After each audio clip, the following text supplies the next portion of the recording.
Assalamualaikum warahmatullahi wabarakatuh.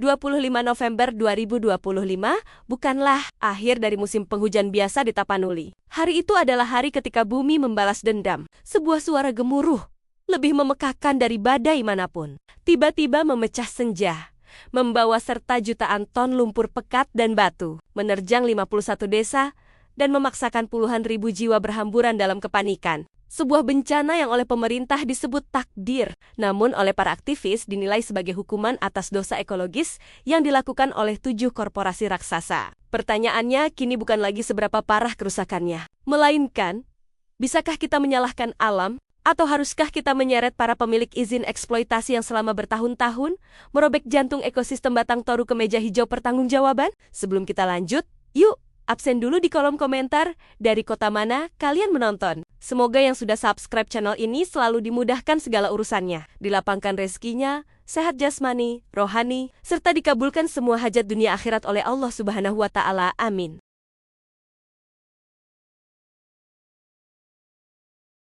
Selamat malam, Indonesia. Saya, Nabila Putri Ayunda, hadir membawa sebuah kisah nyata yang getir. Sebuah tragedi di jantung Sumatera yang harus kita dengar, kita pahami, dan kita pertanggungjawabkan. Ini bukanlah sekadar berita tentang bencana alam, namun sebuah kisah tentang kegagalan manusia menjaga amanah bumi, yang kini dibalas dengan air mata dan lumpur. Hari itu, Selasa, 25 November 2025, langit di atas Tapanuli, Sumatera Utara, seolah tak mampu lagi menahan beban. Hujan deras yang turun tanpa henti, seharusnya menjadi berkah bagi tanah yang haus, namun kini berubah menjadi malapetaka. Diperkirakan 8 kabupaten dan kota, meliputi Tapanuli Selatan, Tapanuli Tengah, hingga Tapanuli Utara, merasakan hantaman keras bencana ekologis. Banjir bandang menerjang, tanah longsor menimbun, dan dalam sekejap, kehidupan puluhan ribu warga di 51 desa berubah menjadi puing. Kita melihat rumah yang hancur. Kita mendengar tangisan dari puluhan ribu jiwa yang kini terpaksa mengungsi di tengah evakuasi dan duka yang mendalam itu. Muncul sebuah pertanyaan fundamental, apakah ini murni takdir alam, atau apakah ini adalah hasil dari sebuah akumulasi dosa ekologis yang dilakukan oleh tangan-tangan serakah? 1 hari setelah bencana, muncul jawaban yang mengguncang. Rabu, 26 November 2025, di Medan. Perwakilan Wahana Lingkungan Hidup Indonesia, Walhi Sumatera Utara, berdiri tegak di hadapan publik, menyampaikan sebuah tuduhan yang sangat serius. Mereka menyatakan, dengan data yang mengkhawatirkan, bahwa bencana di Tapanuli bukanlah insiden tunggal, melainkan sebuah tragedi ekologis yang sudah terprediksi. Penyebab utamanya, menurut Walhi, adalah kerusakan parah pada ekosistem harangan Tapanuli, atau yang kita kenal sebagai ekosistem Batang Toru.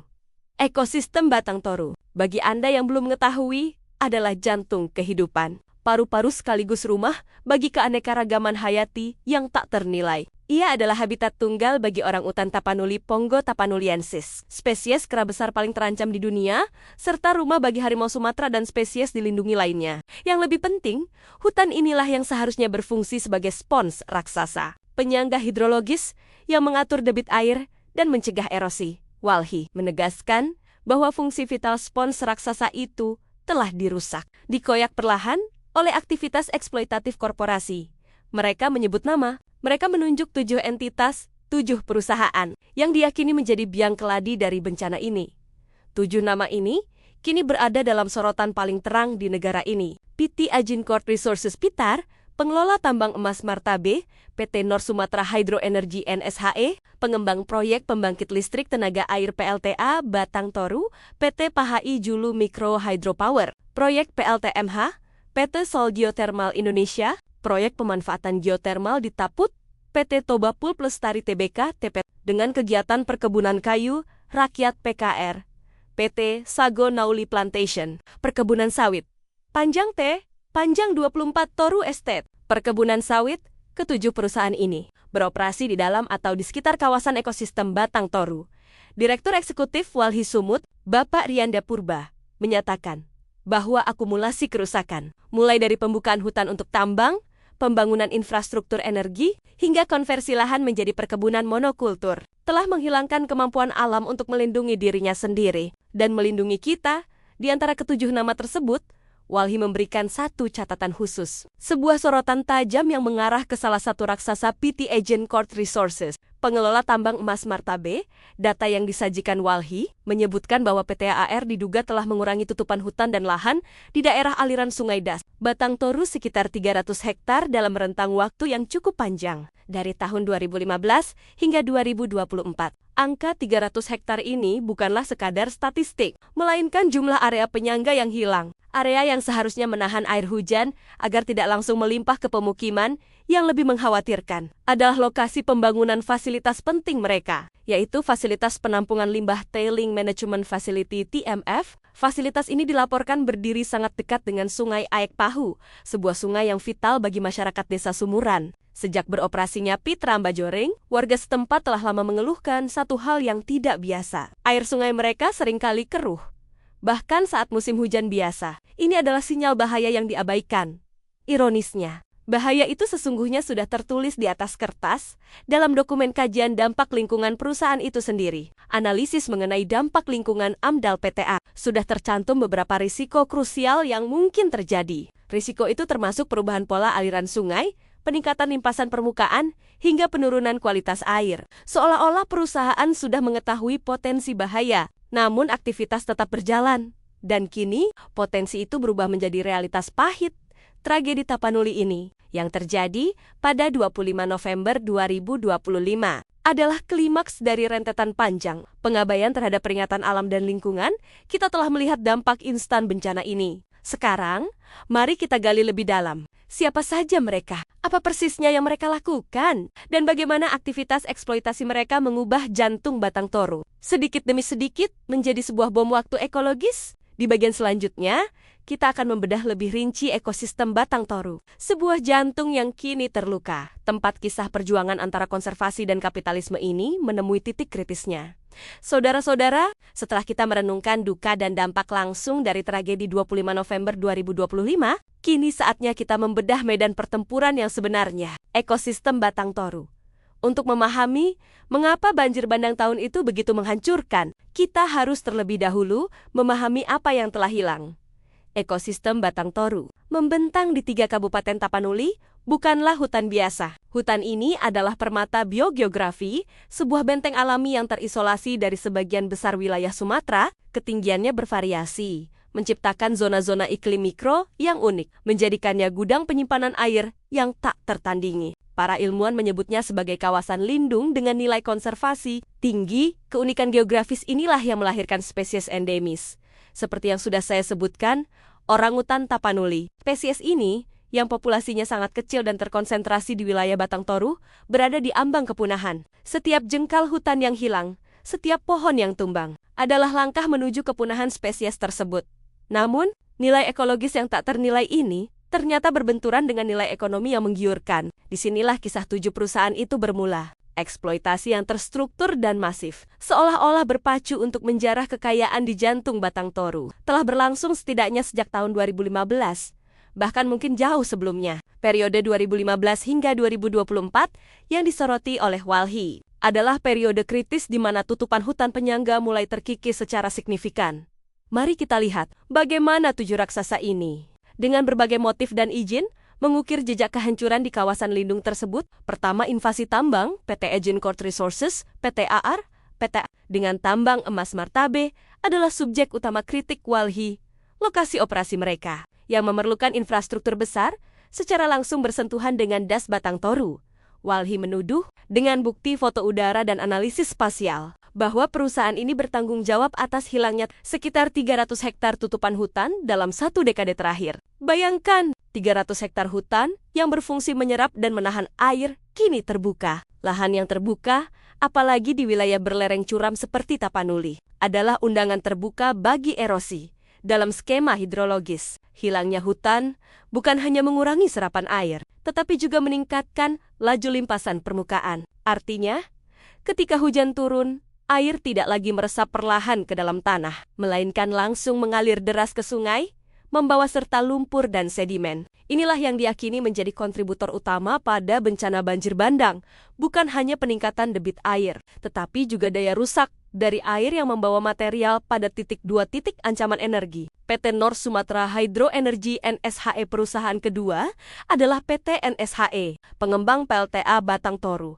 Proyek ini adalah proyek ambisius yang menjanjikan energi bersih, namun harganya ternyata adalah kehancuran ekosistem untuk membangun bendungan, terowongan, dan infrastruktur penunjang. Mereka harus membuka kawasan yang sangat sensitif di sepanjang 13 km Sungai Batang Toru.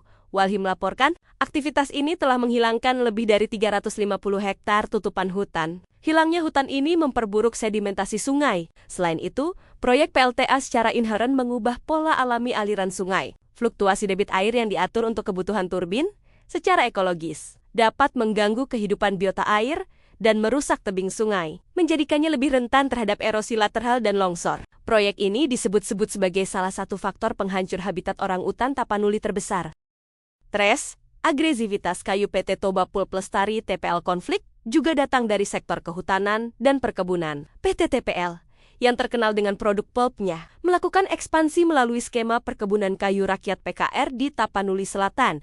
Di bawah Kedok Kemitraan Rakyat, TPL diduga menanam eukaliptus secara monokultur di lahan yang sensitif, termasuk di dalam das Batang Toru eukaliptus, spesies yang tumbuh cepat untuk industri kertas, dikenal memiliki sifat yang menguras air tanah dan tidak efektif sebagai tanaman penyangga hidrologis dibandingkan hutan alam. Praktik ini tidak hanya menghilangkan keanekaragaman hayati, tetapi juga mengubah sifat tanah secara fundamental, mengurangi kemampuan tanah menahan air. Tanah di bawah tegakan eukaliptus setelah bertahun-tahun menjadi lebih padat dan kurang berpori, mempercepat aliran permukaan, dan memicu longsor 4 titik energi lain dan perkebunan 3 proyek energi lainnya. PLTMH oleh PT PHI Julu Mikro, Hydropower dan Geothermal oleh PT Sol Geothermal Indonesia juga berkontribusi pada fragmentasi hutan melalui pembangunan infrastruktur. Sementara itu, perkebunan monokultur sawit oleh PT Sago Nauli Plantation dan Panjang, Tinggi, Panjang, N ketiga, Batang Toru Estate memperburuk kondisi lereng, menggantikan pohon-pohon besar berakar dalam dengan tanaman sawit yang struktur akarnya kurang mampu mengikat tanah, khususnya di wilayah berbukit. Inilah gambaran besar yang disampaikan Walhi. Ekosistem Batang Toru telah lama berada dalam kondisi kritis, diperas dari 7 penjuru, ketika curah hujan ekstrem, yang merupakan fenomena alam tiba pada 25 November 2025, hutan yang seharusnya menjadi perisai telah menjadi jubah yang compang-camping. Air yang seharusnya diserap, kini menjadi palu, godam yang menghantam tanpa ampun. Pernyataan Walhi ini bukan sekadar tuduhan tanpa dasar. Ia didukung oleh data spasial dan kesaksian masyarakat yang telah menyaksikan tahun demi tahun bagaimana buldoser dan mesin raksasa menggerus tutupan hijau jauh sebelum bencana besar melanda. Mereka melihat air sungai yang jernih berubah menjadi coklat keruh dan mereka tahu jauh di dalam lubuk hati bahwa alam sedang memberi peringatan. Kini, kita akan mendalami lebih jauh sorotan tajam yang diarahkan kepada raksasa tambang di bagian berikutnya. Kita akan membedah lebih dekat jejak-jejak logam dan lumpur yang ditinggalkan oleh PT Agincourt Resources dan bagaimana kedekatan mereka dengan Sungai Ayak Pahu menimbulkan ketakutan yang mendalam di Desa Sumuran. Kita telah memahami betapa rapuhnya ekosistem Batang Toru. Kini, kita menelusuri jejak salah satu pemain utamanya, PT Agincourt Resources Pitar, pengelola tambang emas Martabe, dari 7 perusahaan yang disorot Walhi. PT AR menerima perhatian paling tajam. Dan ini bukan tanpa alasan, mereka beroperasi di sektor pertambangan, sebuah industri yang secara inheren membutuhkan pembukaan lahan besar dan menghasilkan volume limbah yang masif, yaitu tailing. Tuduhan Walhi Sumut terhadap PT AR sangat spesifik dan didukung oleh data spasial. Rianda Purba dan timnya menuding bahwa dalam rentang waktu 2015 hingga 2024, perusahaan ini telah mengurangi tutupan hutan dan lahan di daerah aliran sungai atau das Batang Toru hingga mencapai kisaran 300 hektar. Angka 300 hektar ini, saudara-saudara, melampaui sekadar statistik deforestasi. Ia adalah korban lingkungan yang secara langsung memengaruhi kemampuan Batang Toru menahan air. Di daerah topografi curam Tapanuli, hutan memainkan peran kritis sebagai jangkar. Akar-akar pohon besar mengikat tanah, mencegah pergerakan massa tanah, dan tajuknya memperlambat jatuhnya air hujan ke permukaan. Ketika hutan seluas itu dihilangkan, tanah menjadi rentan. Curah hujan ekstrem, seperti yang terjadi pada 25 November 2025, tidak lagi bertemu dengan penyangga. alami. Akibatnya, air mengalir dengan kecepatan dan volume yang destruktif, memicu erosi, dan pada akhirnya, bencana longsor. Namun, yang menambah ketegangan dalam cerita ini adalah isu yang lebih mendesak, isu yang berhubungan langsung dengan keselamatan air. Fasilitas penampungan limbah, PTAR, menggunakan fasilitas penampungan limbah yang dikenal sebagai Tailing Management Facility atau TMF untuk menyimpan limbah sisa pengolahan biji emas. Ini adalah fasilitas vital dan harus dibangun dengan standar keamanan tertinggi karena TMF mengandung material yang berpotensi mencemari lingkungan. Walhi menyoroti bahwa lokasi TMF ini dibangun sangat dekat dengan Sungai Aek Pahu. Sungai Aek Pahu adalah arteri kehidupan bagi masyarakat setempat, mengalir, melintasi, dan memenuhi kebutuhan air harian di beberapa desa, termasuk Desa Sumuran. Jarak TMF yang terlalu dekat dengan sungai menimbulkan kekhawatiran kronis bagi warga. Kekhawatiran ini bukan spekulasi. Warga di sekitar tambang telah berulang kali melaporkan adanya perubahan kualitas air. Kesaksian mereka adalah bahwa sejak beroperasinya salah satu pit tambang terbuka, yaitu Pit Rambajoring, air di Sungai Aek Pahu seringkali terlihat keruh saat musim hujan datang, kekeruhan yang tidak wajar.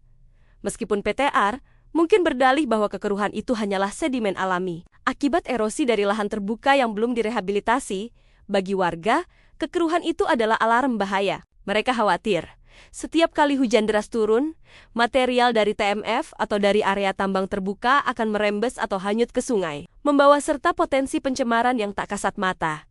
Bayangkan jika air yang keruh itu bukan hanya lumpur, melainkan juga residu kimiawi dari proses pengolahan. Inilah ketakutan yang menghantui Desa Sumuran setiap kali awan gelap berkumpul di atas langit. Batang Toru. Keadaan ini menjadi ironis ketika kita merujuk kembali pada dokumen internal perusahaan itu sendiri. Dalam analisis mengenai dampak lingkungan AMDAL PTAR, tertulis dengan jelas beberapa risiko yang teridentifikasi. Risiko yang seharusnya diantisipasi dengan manajemen lingkungan yang ketat, risiko perubahan pola aliran sungai, pembukaan lahan masif, mengubah permukaan tanah, dan mempercepat limpasan, mengubah jalur alami air. Peningkatan limpasan permukaan, volume air yang mengalir di permukaan tanah saat hujan meningkat tajam. Yang mana ini adalah pemicu utama banjir bandang, penurunan kualitas air, potensi kontaminasi dari sedimen, atau bahan kimia yang terbawa ke sumber air. Dokumen AMDAL seharusnya menjadi pedoman untuk pencegahan bencana. Namun, Walhi dan masyarakat melihat bahwa risiko-risiko ini tidak hanya menjadi potensi, tetapi telah menjadi kenyataan yang memperparah dampak tragedi 25 November 2025. Tuduhan ini menuntut pertanggungjawaban ganda. Pertanggungjawaban atas hilangnya fungsi hidrologis hutan dan pertanggungjawaban atas risiko pencemaran air bagi kehidupan masyarakat. Di bagian selanjutnya, kita akan meninggalkan jejak logam dan beranjak ke proyek-proyek energi yang ambisius. Kita akan melihat bagaimana ambisi untuk menciptakan energi bersih melalui proyek PLTA Batang Toru oleh PT NSHE justru meninggalkan luka yang tak kalah parahnya pada ekosistem dan aliran sungai utama di Tapanuli. Setelah membedah luka yang ditorehkan oleh pertambangan, kita kini menoleh pada sektor lain yang ambisius. Energi, di tengah tuntutan global akan energi terbarukan, proyek-proyek pembangkit listrik tenaga air atau PLTA seperti yang dikembangkan oleh PT Nor Sumatra Hydroenergy NSHE di Batang Toru seringkali diposisikan sebagai solusi ramah lingkungan. Namun, di ekosistem Batang Toru, klaim ramah lingkungan itu dipertanyakan dengan harga yang sangat mahal. Proyek PLTA ini bertujuan memanfaatkan aliran Sungai Batang Toru untuk menghasilkan listrik. Untuk mencapai tujuan tersebut, NSHE harus membangun infrastruktur yang kompleks dan masif, bendungan, headrest tunnel terowongan pemasukan air, hingga rumah pembangkit. Pembangunan ini dilakukan di sepanjang 13 km daerah Sungai Batang Toru, sebuah wilayah yang sangat sensitif, yang ironisnya merupakan koridor habitat utama bagi orang utan Tapanuli. Walhi Sumut melalui laporannya, mengungkapkan bahwa proses konstruksi proyek ini telah menghilangkan lebih dari 350 hektar tutupan hutan. Angka 350 hektar ini adalah kontribusi kerusakan yang tidak kalah besar dari sektor pertambangan. Namun, dampak PLTA jauh lebih mendalam, karena ia secara fundamental mengubah jantung hidrologis ekosistem tersebut. Sungai Batang Toru itu sendiri, sungai adalah denyut nadi ekosistem. Pohon-pohon di tepi sungai, yang kini banyak hilang, berperan menahan tebing agar tidak longsor. Ketika proyek konstruksi membuka lahan-lahan ini, tanah menjadi gembur dan tak terlindungi. Dampaknya adalah sedimentasi tinggi, pembangunan skala besar, penggalian terowongan, dan pembukaan jalan logistik. Semuanya menyebabkan material tanah dan lumpur dalam volume yang luar biasa hanyut ke Sungai Batang Toru. Peningkatan sedimen ini tidak hanya mengancam ekosistem sungai, mengganggu biota air, dan mengurangi kejernihan air, tetapi juga mengurangi kapasitas sungai. Sungai yang dangkal karena sedimen lebih cepat meluap ketika terjadi curah hujan ekstrem. Lebih dari itu, PLTA mengubah pola alami aliran sungai. Air di sungai PLTA tidak lagi mengalir bebas, ia diatur. Debit air harus diatur untuk menggerakkan turbin, menciptakan apa yang disebut fluktuasi debit air. Di saat-saat tertentu, air bisa ditarik drastis untuk diubah menjadi listrik, menyebabkan penurunan debit sungai secara tiba-tiba di hilir. Di waktu lain, air dilepaskan, menyebabkan lonjakan debit yang cepat. Fluktuasi debit yang tidak alami ini memiliki dampak ekologis yang parah. Gangguan biota air, ikan dan organisme air lainnya, termasuk spesies endemis, tidak mampu beradaptasi. Dengan perubahan debit yang cepat, erosi tebing sungai, perubahan cepat dalam volume air, merusak tebing sungai di sepanjang aliran, memperparah erosi lateral, dan meningkatkan risiko longsor di tepian sungai. Singkatnya, PT NSHE, dengan dalih kemajuan dan energi, dituduh telah merobek dan mengubah urat nadi kehidupan ekosistem Batang Toru. Mereka tidak hanya mengambil hutan 350 hektar, tetapi juga mematikan ritme alami sungai yang telah berjalan ribuan tahun. Konsekuensinya, ketika hujan badai melanda Tapanuli pada 25 November 2025, kawasan yang seharusnya dialiri sungai dengan debit yang stabil, kini menjadi sasaran aliran yang terfragmentasi, syarat sedimen, dan diperburuk oleh lereng yang sudah kehilangan penahannya. Tentu, NSHE seperti peta akan membantah.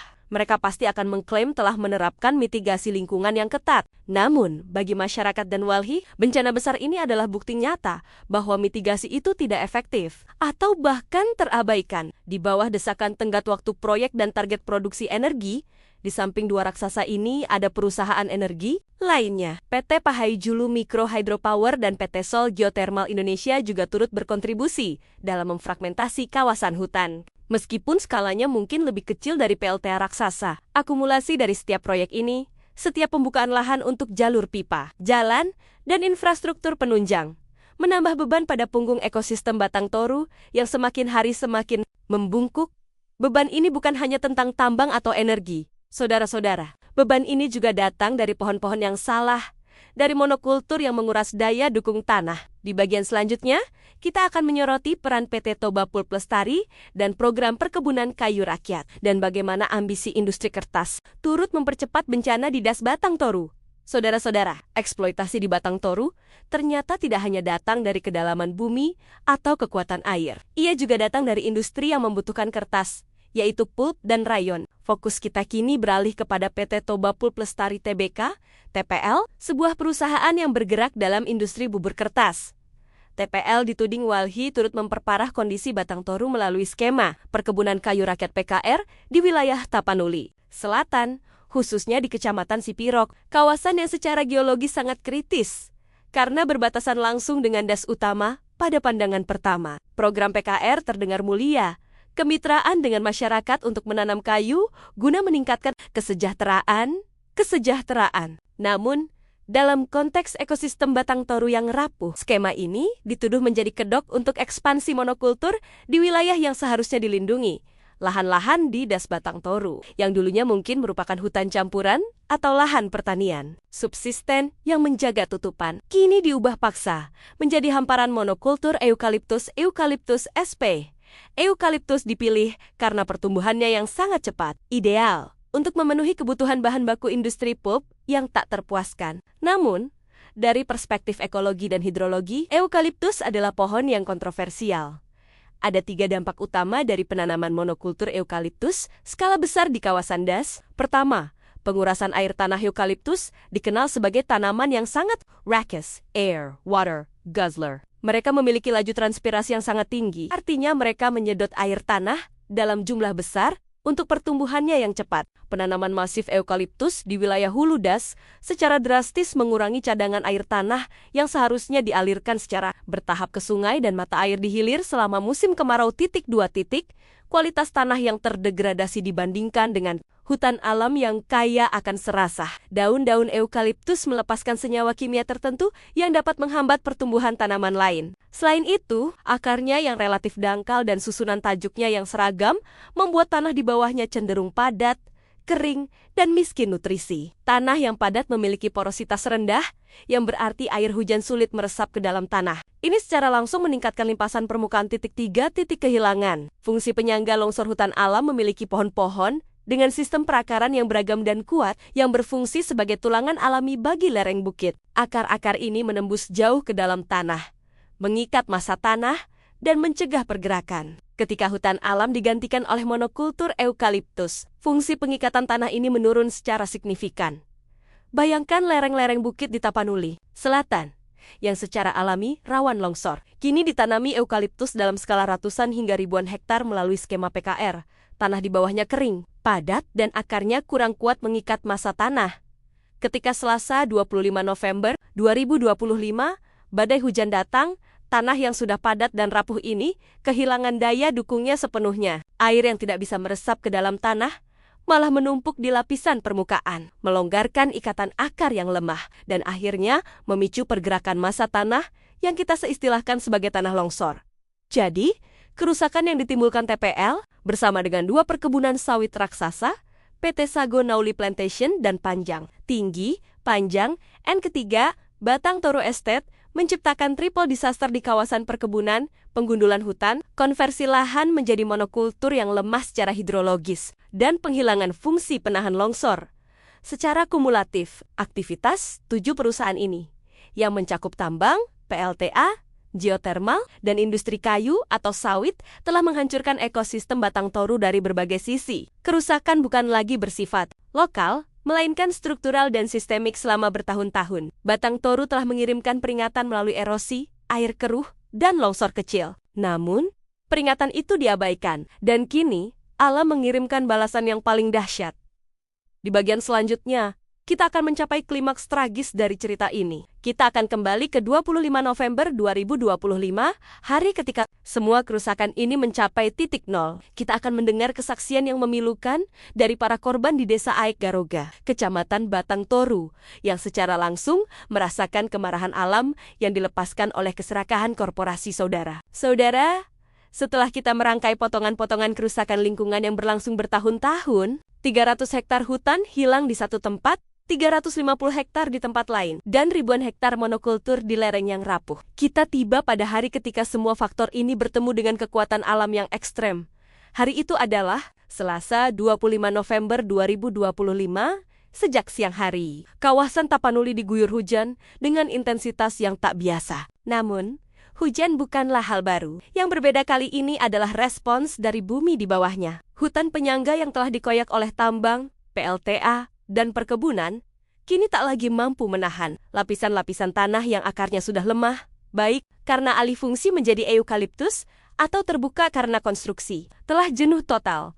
Menjelang senja, bencana itu meletus di Kecamatan Batang Toru, Tapanuli Selatan. Sebuah wilayah yang menjadi pusat operasi tambang PT Agincourt Resources dan PLTA Batang Toru. Masyarakat merasakan kepanikan yang mendadak dan mengerikan. Ambil contoh yang terjadi di Desa Aek Garoga, warga desa yang sudah terbiasa dengan suara gemuruh air sungai saat musim hujan. Terkejut dengan suara yang jauh lebih dahsyat, bukan lagi gemuruh air biasa, melainkan deruman berat yang disertai retakan pohon dan batu. Itu adalah banjir bandang yang membawa serta material lumpur pekat, kayu-kayu besar, dan batu-batu dari hulu yang sudah tidak tertahan lagi. Ini bukanlah air sungai yang meluap, ini adalah massa tanah yang bergerak. Sebuah amukan geologis yang didorong oleh air. Kesaksian warga sungguh memilukan. Mereka bercerita bahwa air datang dengan kecepatan yang luar biasa, tanpa memberikan kesempatan untuk menyelamatkan harta benda, bahkan nyawa. Dalam hitungan menit, rumah-rumah yang berdiri kokoh di pinggiran sungai, yang selama ini menjadi saksi bisu pembangunan di hulu, kini diterjang habis, tersapu bersih oleh arus lumpur yang ganas. Ini adalah pembalasan yang sangat cepat. Hujan turun di hutan yang rusak, air mengalir deras membawa material terbuka dari area konstruksi, tambang, dan kebun monokultur, dan akhirnya menghantam permukiman di hilir. Bencana ini tidak hanya terjadi di satu titik, ia menyebar secara sistemik. Tapanuli Tengah dilanda longsor yang memutus akses jalan vital Tapanuli. Utara merasakan dampak dari proyek geotermal dan PLTMH. Total puluhan ribu warga terpaksa mengungsi. Mereka kehilangan rumah, mata pencaharian, dan yang paling tragis, beberapa di antaranya kehilangan anggota keluarga. Bencana 25 November 2025 adalah momen klimaks yang menyakitkan. Momen di mana semua peringatan Walhi selama bertahun-tahun. Semua keluhan warga tentang air keruh di Sungai Aek Pahu atau hilangnya mata air di kaki bukit terwujud dalam bentuk kehancuran fisik yang tak terhindarkan. Bagi Walhi dan masyarakat, tidak ada keraguan. Bencana ini bukan sekadar takdir alam yang harus diterima. Curah hujan ekstrim adalah pemicu. Namun, kerusakan lingkungan struktural oleh 7 perusahaan yang beroperasi di ekosistem Batang Toru adalah kondisi prapemicu yang membuat Tapanuli begitu rentan. Tanah yang longsor dan air yang meluap adalah bukti bahwa daya dukung ekosistem telah runtuh. Saat tim SAR dan relawan berjibaku di tengah lumpur dan puing, mencari korban dan mengevakuasi yang selamat, Walhi sudah bersiap. Mereka telah mengumpulkan data, mengaitkan setiap jejak kerusakan hutan dan setiap pembangunan proyek di hulu dengan tragedi di hilir 2 hari kemudian. Mereka akan berdiri di Medan, melepaskan sebuah pernyataan yang mengubah bencana alam menjadi tragedi hukum dan politik. Mereka akan menuntut pertanggungjawaban dari ke-7 perusahaan itu yang selama ini dianggap kebal dari kritik di bagian berikutnya. Kita akan mendalami rilis resmi Walhi pada 26 November 2025, sehari setelah bencana, dan mengupas tuntas tuntutan mereka untuk mencabut izin operasi. Sebuah tuntutan yang secara langsung menargetkan jantung finansial korporasi-korporasi raksasa tersebut. Saudara-saudara, tragedi yang terjadi pada 25 November 2025 di Tapanuli telah mengubah duka menjadi kemarahan. Dan kemarahan itu kini diubah menjadi sebuah tuntutan hukum dan moral yang kuat. Sehari setelah bencana melanda, tepatnya Rabu 26 November 2025, Walhi Sumatera Utara muncul ke permukaan dengan membawa data yang mereka kumpulkan bertahun-tahun. Mereka tidak hanya mengidentifikasi 7 perusahaan biang keladi, tetapi juga mengeluarkan serangkaian tuntutan radikal yang menargetkan akar masalah. Izin eksploitasi. Pernyataan Direktur Eksekutif Walhi Sumut Trianda Purba adalah sebuah manifesto lingkungan. Tuntutan mereka yang kini menjadi sorotan nasional adalah sebagai berikut.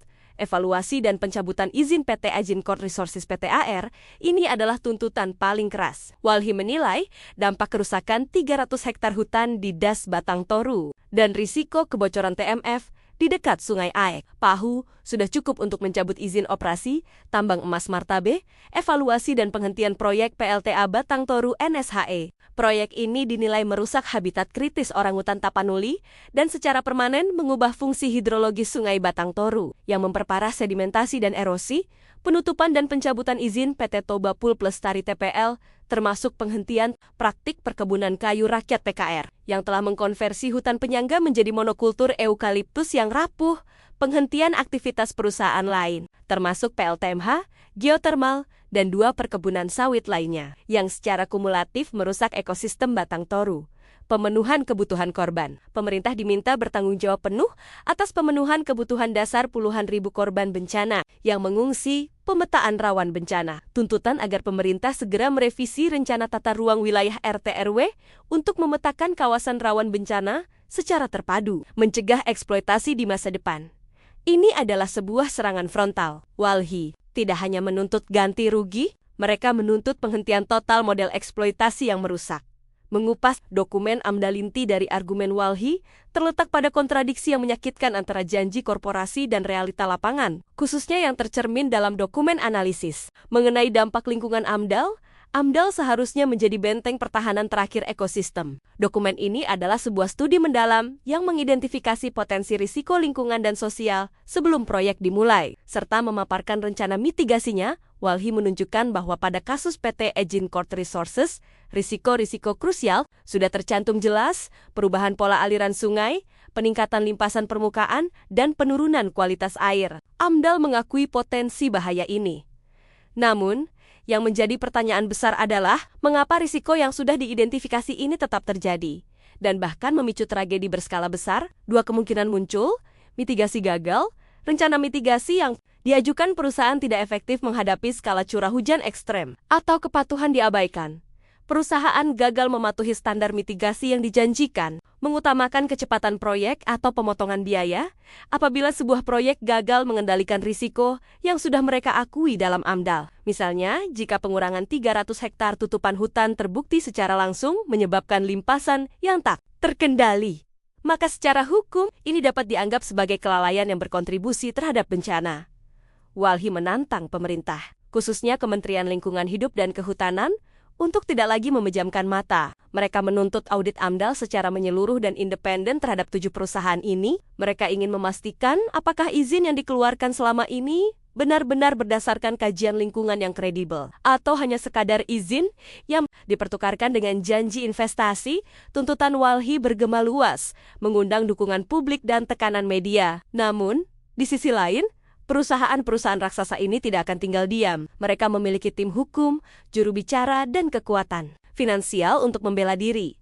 Di bagian selanjutnya, kita akan mencapai puncak konflik kedua dari narasi ini. Kita akan melihat bagaimana PT Agincourt Resources, perusahaan yang paling disorot, menggunakan kekuatan medianya untuk membantah keras semua tuduhan Walhi, memicu perdebatan sengit tentang fakta, data, dan tanggung jawab. Saudara-saudara, setelah tuntutan Walhi pada 26 November 2025 mengguncang tatanan publik dan menuntut pencabutan izin, bola kini berada di tangan korporasi. Dunia menanti respons dari 7 perusahaan yang dituduh, terutama raksasa tambang. Yang paling disorot, PT Agincourt Resources Peter. Respons itu datang, tegas, cepat, dan membantah dengan keras. Pada Senin 1 Desember 2025, PT AR, melalui juru bicaranya, mengeluarkan pernyataan resmi di media massa. Pernyataan ini secara mutlak menolak semua tudingan Walhi. Inti dari bantahan mereka adalah, pertama, penolakan kausalitas langsung. TAR menyatakan bahwa operasi tambang emas Marta B tidak memiliki korelasi atau kausalitas langsung dengan bencana banjir bandang dan longsor yang terjadi pada 25 November. Mereka berargumen, bencana tersebut merupakan murni fenomena alam yang dipicu oleh curah hujan ekstrem dan intensitas tinggi yang belum pernah terjadi sebelumnya. Klaim operasi ramah lingkungan. TAR bersikeras bahwa mereka beroperasi dengan mematuhi semua regulasi lingkungan, termasuk kepatuhan terhadap dokumen AMDAL yang mereka miliki. Mereka mengklaim telah menerapkan praktik pertambangan yang ramah lingkungan dan berkomitmen untuk menjaga keseimbangan ekosistem Batang Toru. 3. Titik penyangkalan angka deforestasi meskipun tidak secara spesifik membantah total pembukaan lahan. PT AR membantah bahwa aktivitas mereka bertanggung jawab atas hilangnya 300 hektar tutupan hutan di Das Batang Toru dengan dampak yang merusak secara hidrologis. Mereka mengklaim bahwa area yang digunakan sudah sesuai izin dan telah dilakukan upaya reklamasi dan revegetasi di lahan-lahan yang tidak terpakai. 4. Keamanan TEMF mengenai kekhawatiran masyarakat tentang fasilitas penampungan limbah TMF dan air sungai Aek Pahu yang keruh.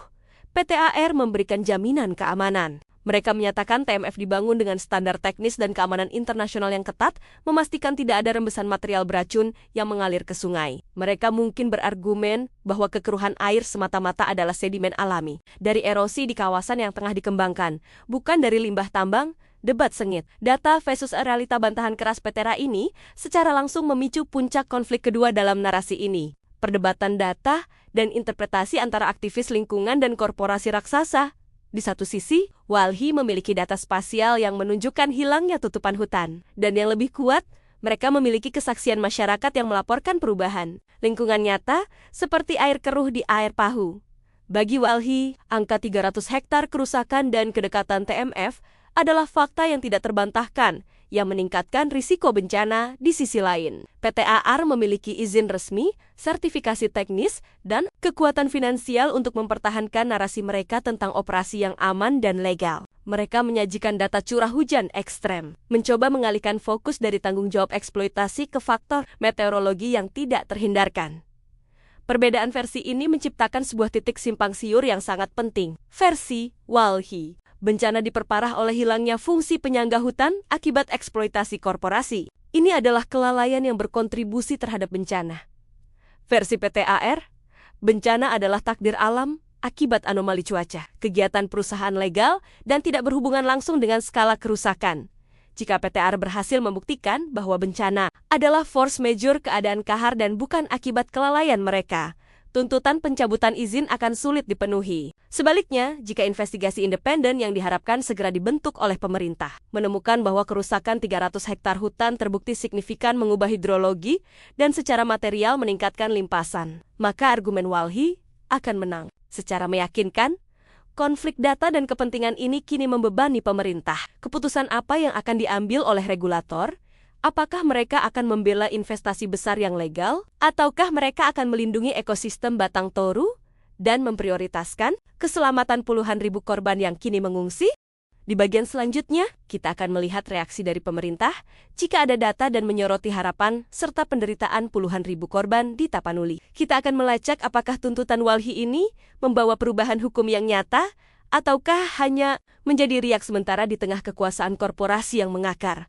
Perdebatan sengit antara Walhi dan korporasi, antara data lingkungan dan klaim legal, kini berpindah dari ruang press conference ke meja-meja pemerintah di pusat. Namun, di tengah hingar-bingar konflik data itu, kita tidak boleh lupa pada fakta paling menyakitkan. Puluhan ribu warga Tapanuli kini adalah korban yang kehilangan segalanya pasca bencana. Kondisi di Tapanuli didominasi oleh lumpur, puing, dan tenda-tenda pengungsian. Di 51 Desembera yang terdampak, kehidupan terhenti. Fokus utama pemerintah daerah dan relawan adalah pemenuhan kebutuhan dasar, air bersih, makanan, obat-obatan, dan tempat berlindung yang layak bagi mereka yang mengungsi. Tuntutan Walhi yang mendesak pemerintah untuk memenuhi kebutuhan dasar. Korban menjadi hal yang paling mendesak dan harus diprioritaskan. Reaksi pemerintah dan dilema hukum lantas. Bagaimana reaksi regulator di tengah konflik yang menyeret nama-nama perusahaan besar, penyumbang investasi, dan pajak? Respons pemerintah pusat, khususnya Kementerian Lingkungan Hidup dan Kehutanan KLHK, sangat dinantikan. Namun, cenderung hati-hati. Mereka berada di persimpangan jalan. Di satu sisi, mereka harus menanggapi bencana ekologis dengan serius. Dan di sisi lain, mereka harus menjaga iklim investasi. Hingga saat ini, fakta menunjukkan bahwa respons yang paling krusial adalah janji investigasi independen. Pemerintah berjanji akan membentuk tim gabungan, melibatkan akademisi, ahli hidrologi, dan tim dari KLHK sendiri untuk melakukan audit lingkungan menyeluruh. Di ekosistem Batang Toru, tujuan audit ini sangat spesifik untuk membuktikan atau membantah klaim Walhi mengenai kausalitas. Apakah benar hilangnya 300 hektar tutupan hutan oleh PTA atau sedimentasi tinggi akibat proyek NSHE secara material memperparah dampak banjir dan longsor 25 November 2025? Jika audit ini secara ilmiah membuktikan adanya kelalaian lingkungan yang berkontribusi terhadap bencana, maka tuntutan Walhi untuk mencabut izin operasi perusahaan dapat memiliki dasar hukum yang kuat. Undang-Undang Lingkungan Hidup memberikan wewenang kepada pemerintah untuk mencabut izin jika ditemukan pelanggaran yang menyebabkan kerusakan lingkungan parah atau bencana.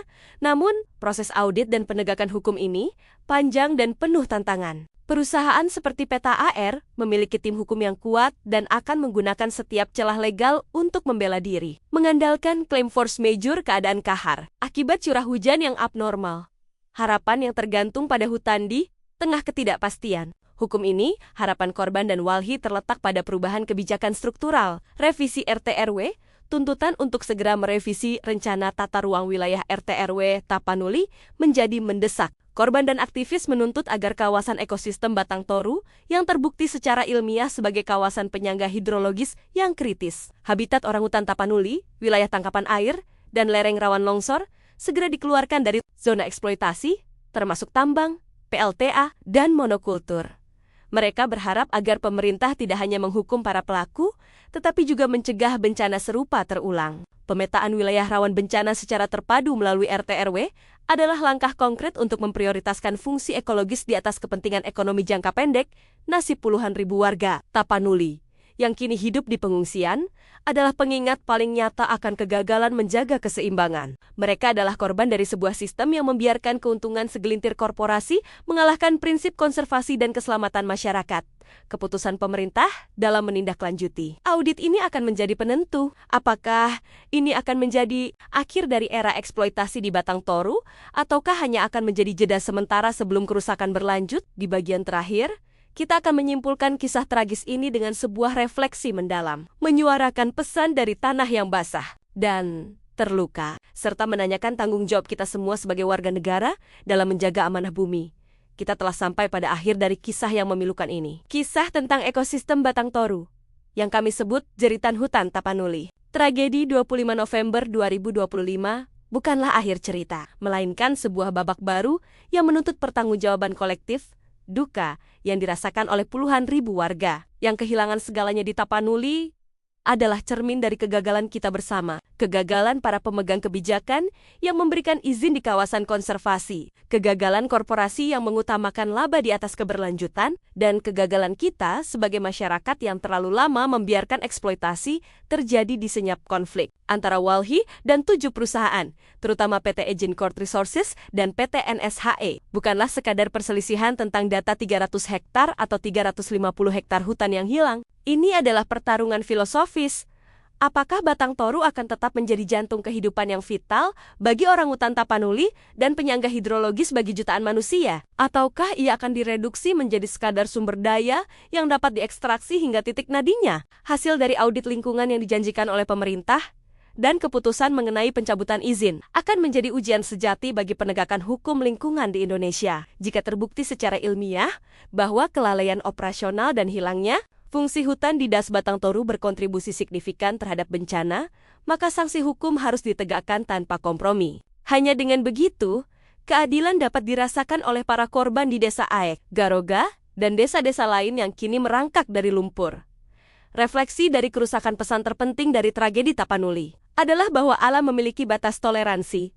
Shutterstock Kotan, sekokoh apapun kelihatannya, memiliki daya dukung. Ketika batas itu dilampaui, ketika tutupan hutan kritis dihilangkan untuk tambang, digantikan oleh monokultur eukaliptus yang rakus air, dan aliran sungai diubah untuk turbin PLTA, maka hutan tidak lagi menjadi pelindung, melainkan menjadi pemicu kehancuran. Kita telah melihat dampak nyata dari akumulasi kerusakan yang terjadi selama bertahun-tahun, mulai dari 2015 hingga 2024. Hilangnya kemampuan tanah menyerap air, peningkatan limpasan permukaan yang ekstrem, dan longsor di lereng-lereng yang rentan.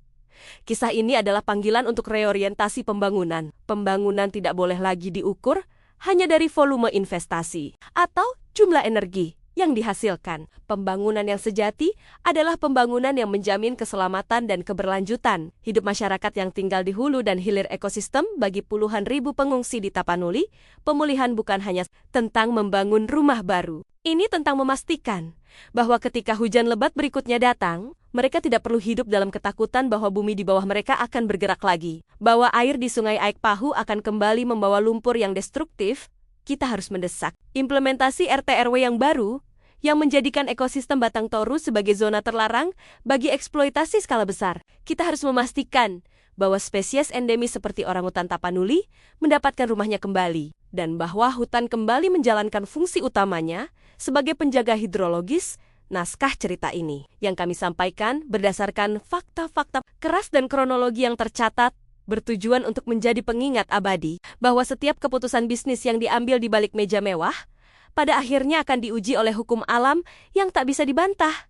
Tapanuli sedang membangun kembali, dan kita semua sebagai bangsa harus memastikan bahwa rekonstruksi ini tidak hanya memperbaiki fisik, tetapi juga merehabilitasi etika lingkungan kita. Terima kasih telah bersama kami dalam menelusuri kisah ini. Semoga jeritan dari hutan yang basah ini menjadi pelajaran yang paling berharga. Saya, Nabila Putri Ayunda, undur diri. Selamat malam, dan mari kita jaga bumi kita. Saudara-saudara, kita telah menutup kisah pilu dari Tapanuli. Kita telah menyaksikan bagaimana ekosistem Batang Toru, jantung hijau Sumatera, diperkosa demi ambisi sesaat, berujung pada tragedi banjir bandang dan longsor pada 25 November 2025. Kita telah mendengar bantahan keras korporasi. Kita telah menyaksikan duka para korban. Dan kita tahu, pertarungan hukumnya baru saja dimulai. Kisah ini tentang 7 perusahaan raksasa yang dituduh Walhi sebagai biang keladi, tentang hilangnya ratusan hektar hutan, dan tentang perdebatan AMDAL melawan lumpur. Tidak boleh berhenti hanya sebagai sebuah tontonan di layar Anda. Pesan dari tanah yang basah ini sangat jelas. Eksploitasi tanpa batas sama dengan bencana tanpa akhir. Kini, pertanyaannya kembali kepada kita semua. Apakah kita akan membiarkan suara kebenaran ini diredam oleh kekuatan uang dan kekuasaan? Atau, apakah kita akan mengambil peran kita sebagai penjaga, sebagai saksi, Dan sebagai agen perubahan, jangan biarkan nasib puluhan ribu warga Tapanuli menjadi statistik yang terlupakan. Jadikan kisah ini titik balik bagi kesadaran lingkungan. Jika Anda merasakan getaran kemarahan, jika Anda tergerak oleh penderitaan korban, dan jika Anda percaya bahwa keadilan harus ditegakkan bagi ekosistem Batang Toru, maka sekarang adalah waktunya untuk bertindak. Kami di sini, di Nabila Bercerita, berkomitmen untuk terus mengawal kasus ini, menuntut transparansi dalam audit lingkungan, dan menyuarakan tuntutan rakyat kepada pemerintah. Tunjukkan kekuatan suara kita bersama. Like video ini sekarang juga, agar algoritma menyebarkan pesan tentang tragedi Tapanuli ini seluas-luasnya, memaksa para pengambil keputusan untuk melihatnya. Komen di bawah dengan tagar, tuliskan pandangan Anda tentang pertanggungjawaban korporasi dan langkah apa yang harus diambil pemerintah. Subscribe channel ini dan aktifkan lonceng notifikasi, agar Anda menjadi yang pertama menerima update dan laporan investigasi eksklusif kami selanjutnya mengenai kasus ini. Dukung kami untuk terus membongkar fakta, menentang narasi korporasi, dan memastikan bahwa tidak ada lagi bencana yang diakibatkan oleh keserakahan. Bersama, kita adalah benteng pertahanan terakhir bagi bumi. Sampai jumpa di laporan berikutnya. Saya, Nabila Putri Ayunda, pamit undur diri.